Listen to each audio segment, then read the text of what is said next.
Mail tigers काफी दूर तक चल सकते हैं, लेकिन एक टाइगर ऐसा चला कि चलते चलते वो लखनऊ के करीब पहुंच गया। सुनकर अजीब लगता है ना? जी हां, एकदम सच है ये। उत्तर प्रदेश की राजधानी लखनऊ के बहुत पास पहुंच चुका है एक मेल टाइगर। जगह का नाम है रहमान खेड़ा, जो कि लखनऊ से मात्र 20 किलोमीटर की दूरी पर है। इस टाइगर ने अब तक 2 नीलगायों का शिकार भी कर लिया है। जाहिर है, इसकी मौजूदगी की वजह से पूरे इलाके में डर और अफरा तफरी का माहौल है।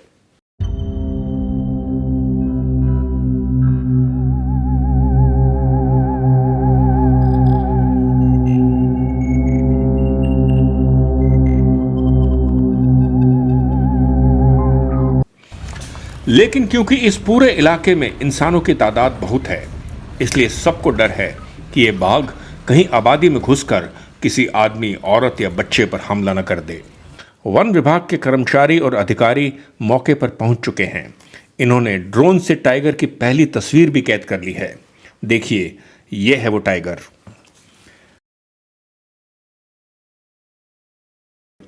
एहतियात के तौर पर वन विभाग ने लोगों को चेतावनी दी है कि वो सतर्क रहें और बेवजह इधर उधर ना घूमें। मैं आपको बता दूं कि रहमान खेड़ा के इस इलाके में टाइगर पहले भी आ चुके हैं।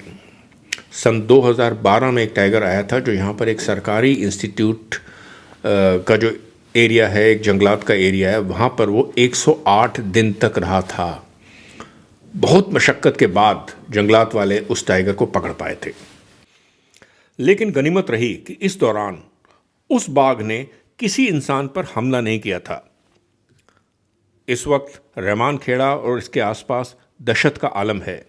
इलाके के स्कूल बंद कर दिए गए हैं ताकि बच्चे महफूज रहें। लोगों का सड़कों पर बेवजह चलना भी काफ़ी कम हो गया है। नामालूम कौन सी झाड़ी से टाइगर निकलकर उन पर हमला कर दे। इसके अलावा वन विभाग ने 10-12 पिंजरे भी लगाए हैं, इस उम्मीद से कि शायद बाघ इनमें से किसी एक में फंस जाए। एक बात और जो सामने आ रही है वो ये है कि रहमान खेड़ा के आसपास का इलाका एक पुराना टाइगर कॉरिडोर है। मतलब ये कि सदियों से बाघ इस जगह से गुजरते रहे हैं। ये इन्फॉर्मेशन उनकी जेनेटिक या फिर कहें कि रेशियल मेमोरी का हिस्सा है। लेकिन अब देखिए, इस पूरे इलाके में इंसानों ने अपने पांव पसार दिए हैं। नए घर और कॉलोनियाँ बन गई हैं। अब बाघ बेचारे को तो ये बात नहीं मालूम। ये तो उसी जेनेटिक मेमोरी को फॉलो कर रहा है जो उसके दिमाग में कहीं है। तो फिर सवाल उठता है कि गलती पे कौन है। मैं चाहूँगा कि इस सवाल का जवाब आप खुद कमेंट बॉक्स में नीचे लिखिए।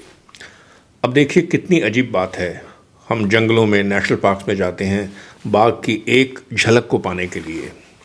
कितना पैसा खर्च करते हैं, और जब बाघ हमारे इलाके में आता है शहरों की तरफ, तो हम डर कर इधर उधर भागते हैं। है ना अजीब बात? खैर, मामला बहुत गंभीर है और इसको इसी गंभीरता और सजगता के साथ जो एडमिनिस्ट्रेशन है, सरकार है, वो ले भी रही है। अब देखना यह है कि ये बाघ कब तक पकड़ में आता है, क्योंकि जब तक ये पकड़ा नहीं जाएगा, एक डर का, एक पैनिक का जो माहौल है वो रहेगा यहाँ पर।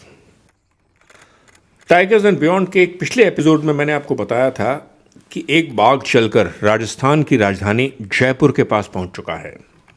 अच्छा, ये जो आप देख रहे हैं ना, बाघों का शहरों की तरफ चले आना, ये इनका स्वाभाविक व्यवहार नहीं है।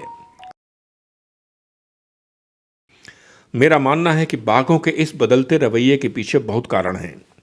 इसमें प्रमुख है हमारे जंगलों और बाघों के बीच कम होता जा रहा रेशियो। आसान शब्दों में कहा जाए तो भारत के जंगलों का क्षेत्रफल खास नहीं बढ़ा, लेकिन पिछले 15 सालों में बाघों की आबादी करीब दोगुनी हो गई है। और इससे हुआ ये कि बाघ अपने छोटे होते जा रहे घरों से बाहर निकलने पर मजबूर हो रहे हैं। ये एक बड़ी वजह है कि क्यों देश के कई हिस्सों में बाघों और इंसानों के बीच टकराव बढ़ता ही जा रहा है। इन सब के बारे में मैं विस्तार से बात करूंगा टाइगर्स एंड बियॉन्ड के अगले एपिसोड्स में। तो मुलाकात रहती है जल्दी ही।